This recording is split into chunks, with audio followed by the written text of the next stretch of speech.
Transformers Animated is a show. It is a show that definitely exists. Anyway, Shockwave is a character in this show. This video will contain spoilers for most of Transformers Animated, so if you haven't watched it, I would recommend watching it because it's pretty good. So, in Transformers Animated, Bumblebee and Bulkhead both go to, like, this boot camp before, like, the events of the show happen. But there is an episode where there is a flashback to this boot camp, and it's where, like, all of these events start. It mainly centered on Bumblebee and how he ruins someone's life. Don't worry, he doesn't really suffer any consequences. Like, I mean, I guess he does, but that's a different rabbit hole. But before I ever actually get into any of the plot, I'm gonna briefly describe most of the important characters. Also, I'm sorry if you hear any noise. A very clingy dog is, next to me as I'm recording this. Bumblebee is very short. He believes his friend and is easily manipulated into thinking that Wasp is evil. Wasp is a bitch. Bulkhead is the one everyone's allowed to abuse. They call him stupid. Despite this, he is the leading expert on space bridge building. Sentinel Prime is a dumbass. Optimus Prime is a history buff who is the leader of the Earthbound Autobots. Ratchet is a grumpy medic. RC is a teacher. Blur is my favorite Autobot. He doesn't have a very good fate. Prowl is desperately trying to escape this dumbass brigade, but he becomes a team player eventually. Ultra Magnus is there, and Jazz is the only reasonable Autobot. Blitzwing is the best part of the show. He has a German accent, it makes sense because Blitz means lightning in German. He's fucking insane, and if you're gonna watch any part of Animated, literally just look up when Blitzwing's in it. He makes the show good, guys. Lucknut loves Megatron, is easily manipulated. Megatron has a really pretty design. He's a bully and spends half the series as a head. Starscream is the egotistical, definitely insane, second in command of the Decepticons. He also clones himself at some point. And Shockwave, or Longarm, is a Decepticon spy who has a mass shift ability, which allows him to be the spy. And he has managed to somehow advance to the rank of Prime. And he's what I'm focusing on because there's absolutely no reason why he should have been able to succeed in this. Well, I say that, but it's not entirely true. Actually, it's a complete fucking lie. He's a bad spy, but he doesn't need to be a good spy either. In a Bumblebee-centric episode, we learned that he and Bulkhead had been a part of a Sentinel's boot camp when he was, like, in charge of training Autobots. He wasn't a Prime at that point. Also, we technically learned this in an earlier episode, but, like, the flashback is the first time we actually learn anything about the actual, like, boot camp. Like, it's offhandedly mentioned in one episode when Sentinel appears. Like, we learned that Sentinel just gave people their names, which is kind of fucked up because half of them are insults. But I'm getting off topic. The bots that were at the boot camp were Bulkhead, Bumblebee, Ironhide, Wasp, and Longarm. Longarm, Wasp, and Ironhide don't like Bumblebee or Bulkhead very much. In the episode, Bumblebee overhears one of his platoon mates talking to Megatron about being a spy. B automatically assumes that this is Wasp because Wasp is a bitch and was sort of in the area, but it's obviously not Wasp. It's obviously not Wasp when you're not Bumblebee, I guess. Regardless, the not-so-humble Bumble decides not to immediately go for glory and just wants to file a report. He does the most genuinely reasonable thing that he could have done and goes to Longarm. Sentinel had been openly aggressive towards Bumblebee, and Longarm had said that he wanted to be an intelligence agent, so this is a smartish thing for him to do. Like, he should have taken this to Sentinel, but Sentinel's also... he's not a very good guy. And Longarm was the least aggressive person towards Bumblebee that wasn't Bulkhead. Bumblebee's actions make complete sense. Unfortunately, Longarm is the spy and manipulates him into just framing Wasp.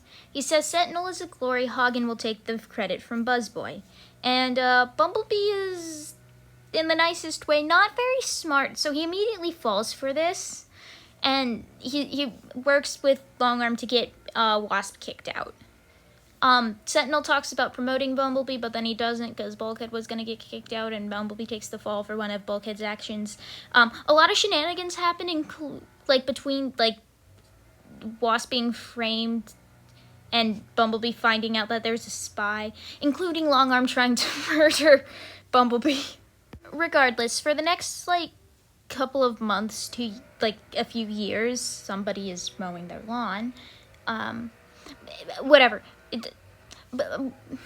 Longarm climbs the ranks, and he eventually advances to Prime, which is the second highest rank in TFA's universe. A guy who I didn't mention before helps alert the Autobots that there's a rat. So naturally, they call the head of intelligence, who is the rat. But, they exchange pleasantries, and Longarm pretends to do his job. Around this time, it's revealed that Longarm is Shockwave officially, but it's, like, extremely obvious. Or, at least, to me, it was extremely obvious. Longarm gets Megatron to kidnap Bulkhead, and Blur is revealed. He figures out that Megatron is trying to kidnap Bulkhead, but refuses to actually reveal himself to the others until Bumblebee holds him at gunpoint. There's this big battle, and a lot of Autobots are stuck in this, like, concrete glue stuff, including Blur, who is stuck with Thundercracker, and Skywarp, who are Starscream clones, and they're sent through a space bridge. And Longarm then does the reasonable spy thing to do and reveals his identity to the Optimus Prime gang. He does his, like, whole, like, transformation thing twice, actually, just in case any of them, like, might have missed it. He continues to pretend to do his job when Blur runs in and has a panic attack. He then kills Blur, which is the worst death in the entire series. Also, he reveals himself to Blur, who didn't suspect him at all, but Blur would have been able to figure it out because, like, he could have ran, like, a cross-examination. He mentioned that he was going to do that, so killing Blur made sense, but revealing himself to Blur didn't make sense. This death has literally no impact on anyone, except for the audience. Longarm sucks at lying. Clearly, it's the escaped convict Wasp. Surely it's no coincidence that all this Decepticon activity began after his escape. All communication with Optimus Prime's crew should be filtered through me first. No exceptions. For security's sake, of course. And for the sake of all Cybertron. Sentinel is sent to go find Wasp with the Elite Guard, and his cover is almost immediately blown because Wasp is on Earth.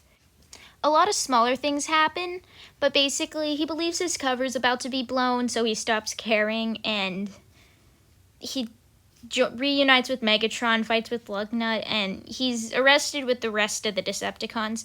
But he does try to manipulate Bumblebee and Bulkhead into not killing him, which he fails at, but there was an attempt made by him, at least. So how the hell didn't he get caught? He's so bad at lying, and he loves showing everyone that he's Shockwave. Like, he's really struggling at every stage of his mission. Relatable, I love him so much. Best character. He completely bullshitted his way through life, and I respect that, but it's so dumb. Like, why did he have to reveal himself to the Earth Gang?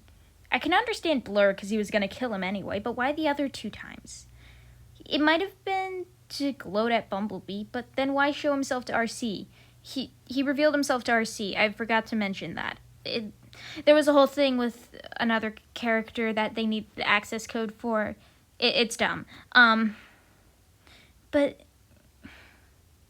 lying to RC would have been so much easier.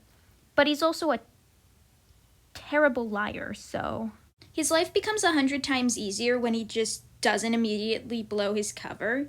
The Decepticons can probably win the war, or at least come closer to winning, if Shockwave decides not to be stupid.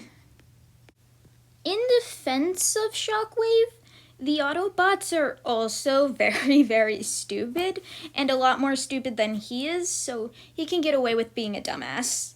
And actually, just like in general, there's like half a character that has a little more than a half a dying brain cell in the show, which is fantastic.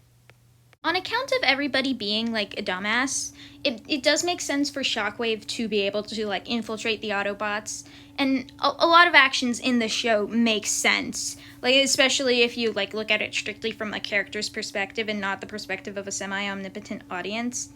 it makes sense for them to be to like do the things they do and succeed in some places and fail in other places. Like it does make sense, and I do think that this show is well written, even if I make fun of a lot of the characters because they're kind of dumb.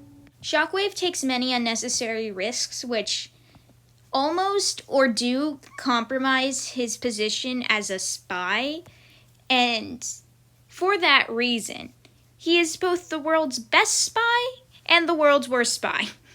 This video is so dumb.